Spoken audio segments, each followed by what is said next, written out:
You gave your products to Khabib. How was that experience for you? That was a cool milestone. I think the hardest part was kind of visualizing at first the idea. It seems like an easy concept, but the construction of the bristles was a little difficult. We sell the toothbrushes for about $15. And when we first started, we were selling at $9. And it was customers that told me to increase my price. What makes customers buy again is if they really like the product, number Hmm. one. Number two, what I found is introducing SKUs, like different kind of products within the network. So when we started with a just a regular manual brush, Hmm. and then after we started incorporating a kid's brush, then we started incorporating a tongue brush.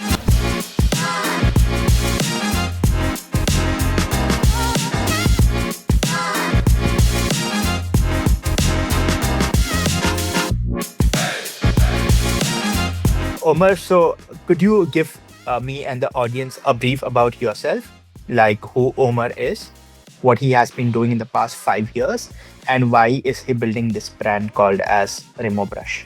All right, Assalamu alaikum. My name is Omer Elrayah. I'm a Sudanese American dentist, and I was born in Khartoum, Sudan, but I was raised in the States. And since the past 5 years, I was a dental student, and I'm a recent graduate as a dentist. And I've been treating patients of all kind, patients who go to community health centers, patients who have private office insurance.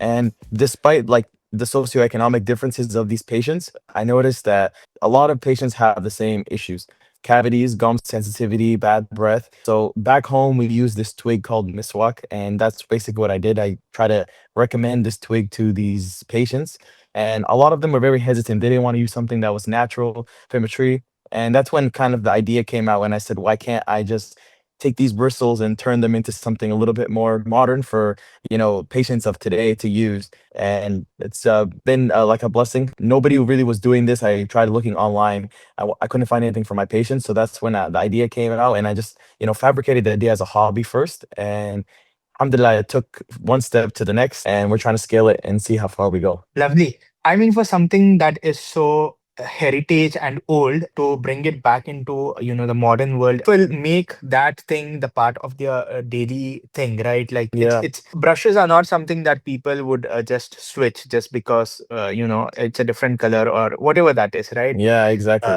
Yeah, it comes with a lot of trust. So, what were some of the things that you did in the beginning to build that trust with customers? Like, what you Mhm. can really put this in your mouth in every morning. Yeah. So on top of, being just a dentist, I'm also a clinical instructor, and I, teach third and fourth year dental students.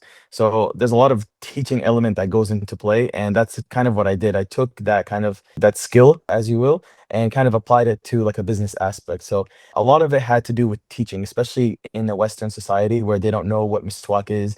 They're not familiar with herbal like medicine. So these are kind of things that we had to kind of educate a lot of the patients on and tell them, hey, there's like this herbal traditional twig that's been used all across the world for centuries in Asia, Africa, the Middle East, and it's shown proven like that it has all these antibacterial benefits and scientific data and all that. So it was a lot of teaching elements that we had to do. And that's kind of like the first things in the beginning. A lot of the patients who are from those from Arabs, African descent, Asian descent, or their grandparents have used the twig in the past, they're very familiar with it. So they naturally would, be interested. But people who were from here had no idea. It was a lot of like learning aspects that we had to kind of introduce in the beginning. Interesting. I mean, this product in itself comes from like bamboo, miswak, and oral care, like the modern tech also in it, right? What was the hardest part in making that product in itself? Like everything. I think the hardest part was kind of visualizing at first the idea. It seems like an easy concept, but the construction of the bristles was a little difficult. So, finding the right partner, the manufacturer to kind of fabricate this bristles and these toothbrushes was a big challenge at first. And then also the patenting language also was very challenging to find an attorney to kind of take what I was thinking and just put it into text. So I Hmm. think those two were the biggest challenges. Finding a manufacturing to make the miswak into bristles, where to source it, where to manufacture it, and then where to get a solid product that's not just a good prototype, but can have really good benefits to go with. And then the other one would be more of like the legality aspect where we patenting and all that kind of stuff. So Mm. coming from somebody who's just like, supposed to be in the chair and just treating patients, it's a different world. But it was really cool and introduced me to a lot of like CPG early on and business tactics. So it's been like a very interesting journey, and I've enjoyed every single like part of it. Mm. Mm. How did the first 3 months look like after your product was Yeah. ready? Surprisingly, the startup community was like very, very accepting. I felt like let in to the community with like open hands. I had a lot of people who were either had a startup or in that stage in that community who kind of just gave me a lot of tips, a lot of suggestions, encouragement, and it was nice. I really enjoyed like the first few months. It was difficult. So when we first launched, we launched on Launch Good, which is basically like a Ummah platform to help uplift other Muslims via campaigns, fundraisers, and then after also Kickstarter, because I watched a lot of shows online and everybody usually started with Kickstarter. So the first few months was nice because we already had customers who bought the product, and we sent them the first versions of it, and we got feedback from them like right away. It was nice that we were able to kind of like have products, have customers, and then receive like very constructive criticism on how it performed and what they liked and what they didn't like. And then we took what they didn't like and we applied it to our like next version. And Yeah. how long did that iteration took for you? It was pretty quick. So right now the company itself is about 8 months, Mm. 8 months. So it's pretty new. So it was pretty quick. So I had a full batch ready to go to send to these customers right after the campaigns were over. Like I'll give or take like maybe less than a month. Then after, they get it, I reached out to them maybe after like 2 to 3 weeks, try to see the data, collect everything. It was kind of crazy because I would say a good majority of it, like around 55% of the customers who supported us had no idea what Miswak was. They supported Mm. us because of sustainability. They supported us because what they were using wasn't, correcting some of the symptoms they were having. And yeah, that's basically the main two. And then Mm. after people who knew who Miswak was, that's they support us because they knew Miswak, but majority of the people didn't. So it was very like amazing collecting all that that data, seeing how a lot of people care about sustainability because plastics and the oral care industry has really done its damage on that. Mm. Mm. Mm. Mm. Mm. Yeah. You Yeah. gave your products to Khabib. How was that experience for you? That was a cool milestone. It was funny. So that again, that event itself, like there was no way for me to be invited, like, especially early on, But we got invited because of the connections we made, especially in the Muslim startup space. So there was a brother, Hudayfa. He is with the Crescent Food here in the US. Amazing Mm. guy, and he's almost like an advisor and a mentor for me. And he was very welcoming. Like mashallah, he's doing very well, and he likes seeing young brothers tackle the founders community and stuff. Mm. And he's the one who invited me to that event. So we Mm. actually were sponsoring the private dinner after his conference, and not just him but everybody got a brush as well. And it Mm. was really cool. He's very busy. You don't get too long to talk to him.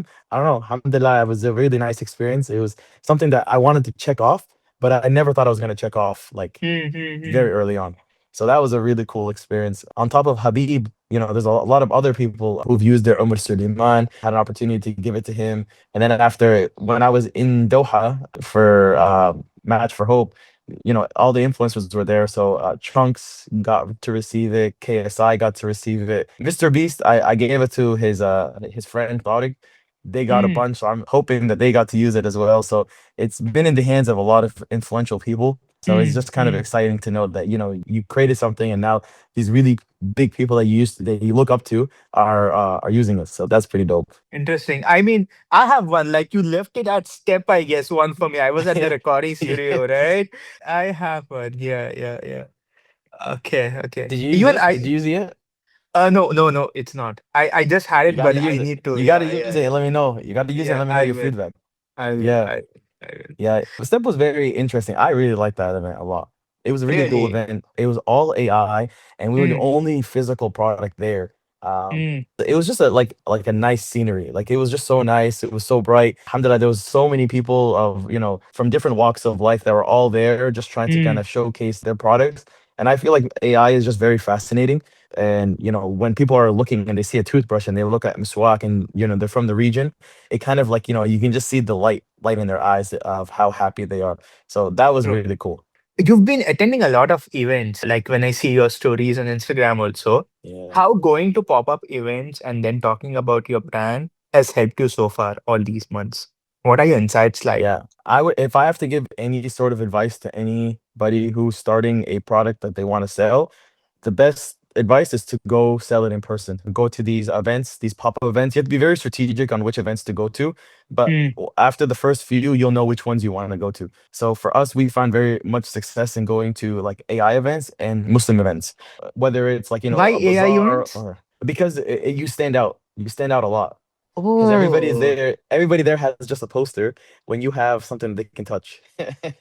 So, smart. it, yeah, and that's the best way to get sales because you're not paying. I mean, you pay for the table, the booth, and whatever, but you're not paying for customer acquisition. Everything there is basically free once you pay off the table, which inshallah should be relatively quick. We're selling toothbrushes, so the value of a toothbrush is not super high.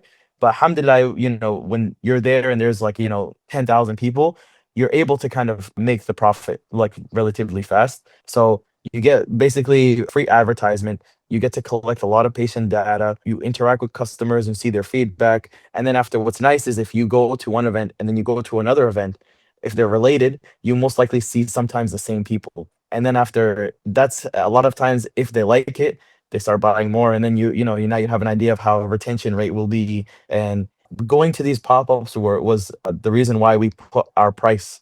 So we sell the toothbrushes for about $15.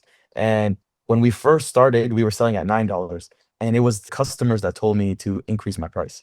They said, no, Mm, increase the price. This is like too good of a product. It's very premium. I think you should do 12. I said, okay.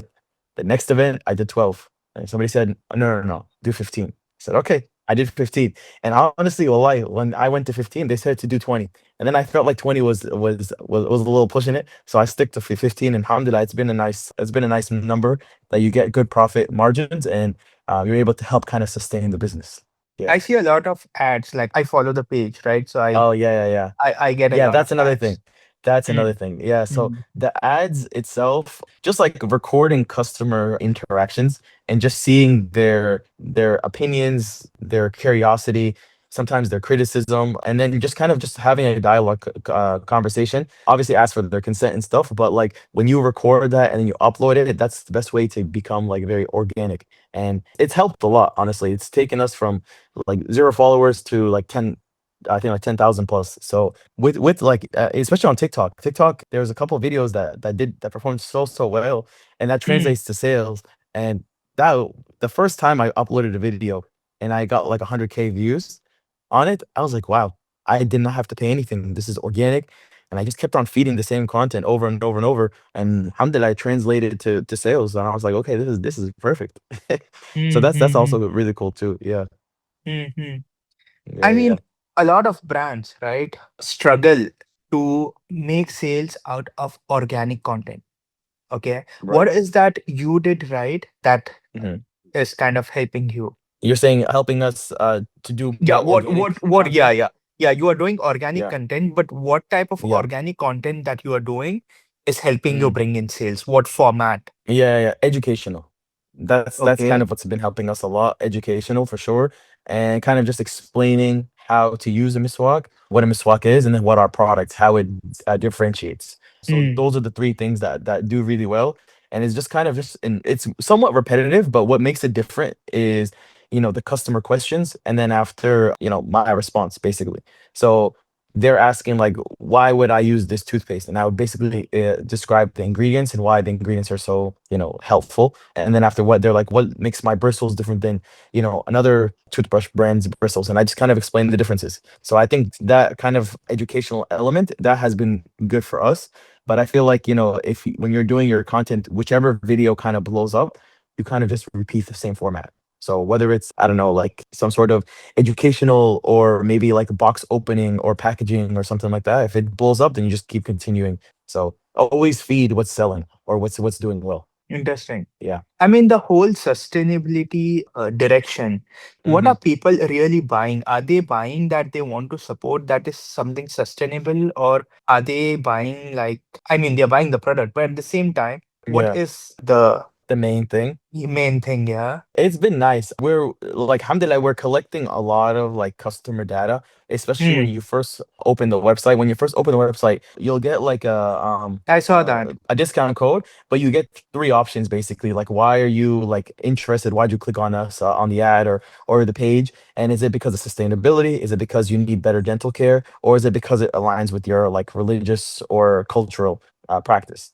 And based off that, we kind of just see what who clicks who, and then we put them in a category, and then after that's how we kind of feed the email campaigns and marketing campaigns to kind of tailor to them. Out of the three, the sustainability category is the highest for sure, and Really? I think it's just because you're so used to using a plastic toothbrush, and a lot of times, like anywhere you go, it's recommended for you to replace the plastic toothbrush every 3 months. And Hmm. I know people who have their brushes for years, like 6 years sitting in the counter. And that's just collecting a lot of bacteria. And it's really not doing much because you're gonna flare out the bristles, they're not gonna be as effective, and it's just there harboring, a lot of bacteria. And in fact, that same toothbrush can last 500 years, whether it's in your bathroom counter, whether it's in the ocean, whether it's in the land. So it doesn't really do much for us. So having something that you can recycled, you can get toss and get rid of it and get something that's a lot more fresher. And that when you use it in the beginning, you'll notice a big difference. That's something that a lot of customers like. And usually, when you use something dental wise, you get the results or you see results within like 2 weeks or so. Hmm. If it's whitening, if it's less sensitivity, you name it, it's usually we tell them we tell patients to wait 2 weeks. It's been nice to hear a lot of customers telling us that they have feedback, whether they notice their teeth are whiter, whether they notice their gums are not bleeding as much, their breath smells a lot fresher. So it's a lot of like, cool things that are aligning with what Miswak actually Hmm. does. Hmm. And Hmm. Hmm. it's nice to kind of collect all that as well.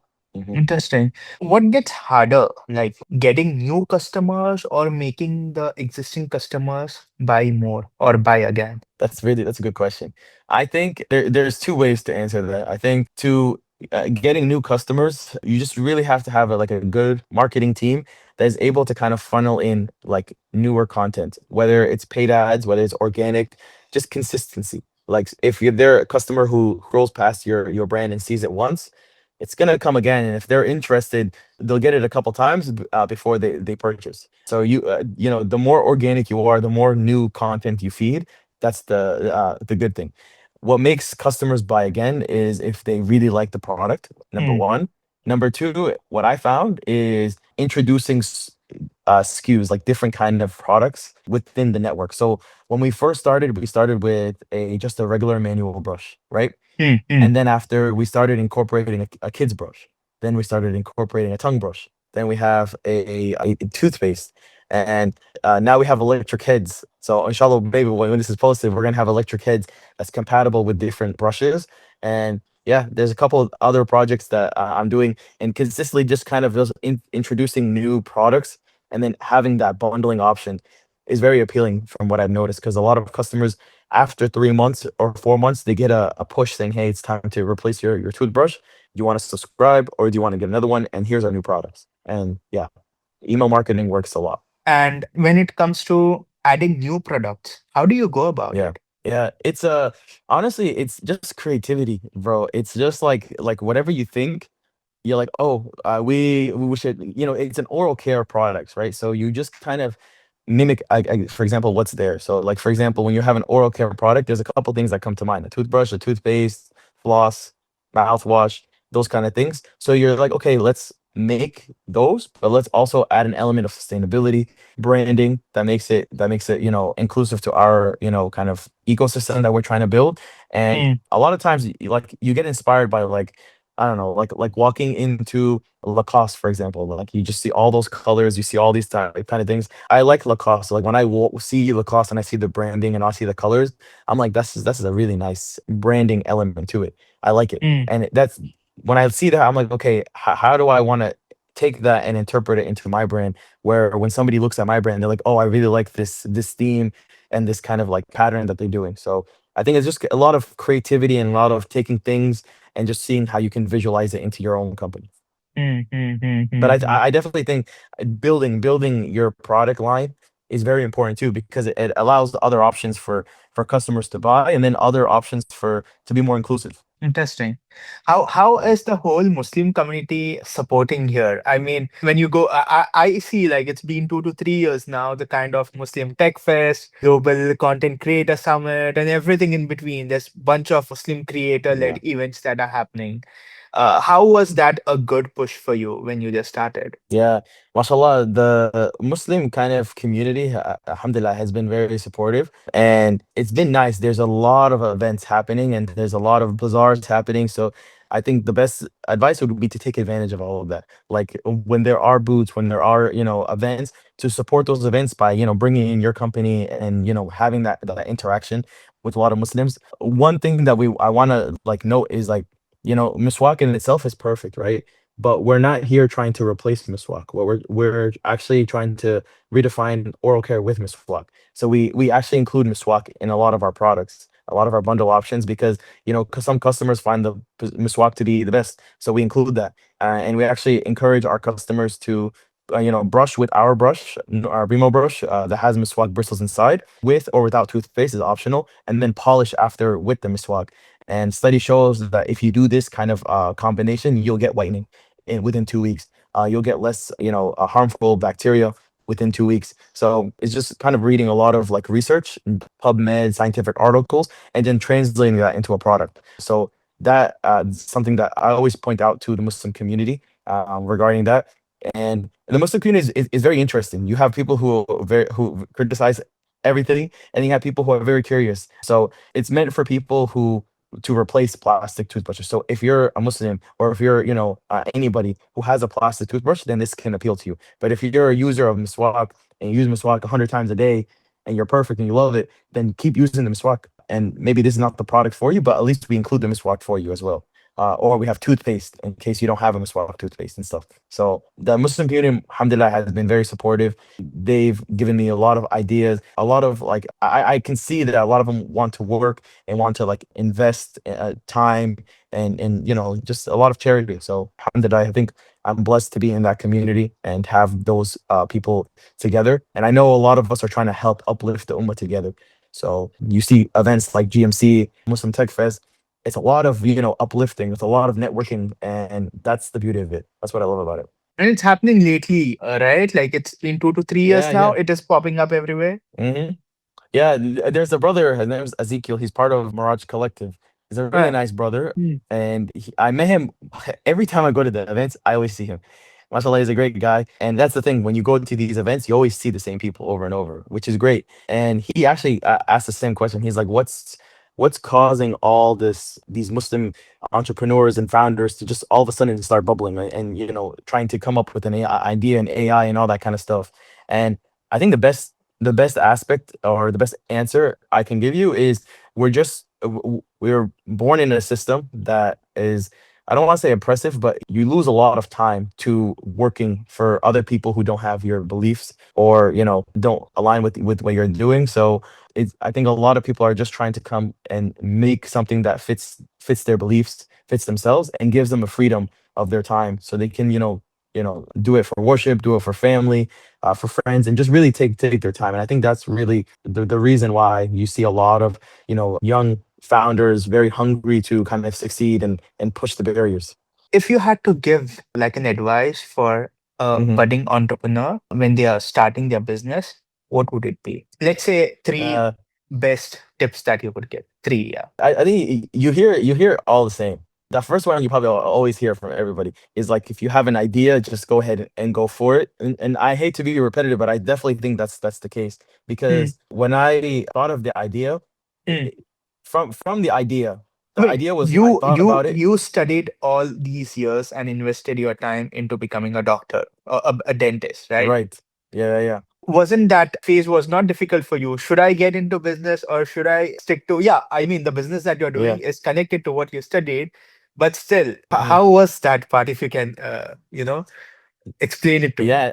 First of all, the transition between becoming a student to a doctor by itself is crazy, because you always have a student hat and you're always asking for assistance and all that kind of stuff. And then all of a sudden you're pushed into this world where you're the one that has to make all these diagnosis and these treatment plans, and you have patients asking you why, and you're like, what do you mean why? So it's like those are the things you're getting into, and you have patients who believe that they know what they're doing, what they're saying, which half the time they could be correct, but they're utilizing a lot of Google or AI to come up with those answers instead of a professional to kind of make those decisions. You have patients who really take the doctor's advice. So it's kind of like you have to really have good patient management skills. And I think that transition itself is very significant. And that's what kind of, once you get more comfortable in it and become more so of a pro in your field, that's when you start thinking of how to improve things that should be improved. Like, for example, there's things that I do from a day to day as a dentist that I'm like, why am I using this? Why isn't there something that's better? And that's kind of how you get that idea. And then once you come up with that idea, just go ahead and execute it. So that Mm-hmm. first kind of light bulb came out when I was seeing all the repetitive kind of symptoms, and I was like, just use the Miswak, and they're like, oh, I don't want to use it. I was like, okay, well, let me see if there's a one that has the bristles inside. And I didn't find it. And I was like, okay, let's find a way to help my patients as more so of a hobby. And then when I did it and my patients loved it, and then after I was like, okay, let me see how it goes and pushes. And I saw really nice kind of like feedback from it and a lot of enthusiasm behind the product. That's when I was like, okay, let's see if I can make this a little bit more serious. And I think that's just the way to do it. So if you see something in your profession that can be improved and you kind of have the capabilities of it, that's what that would be like the best advice, because you don't know where it's going to take you.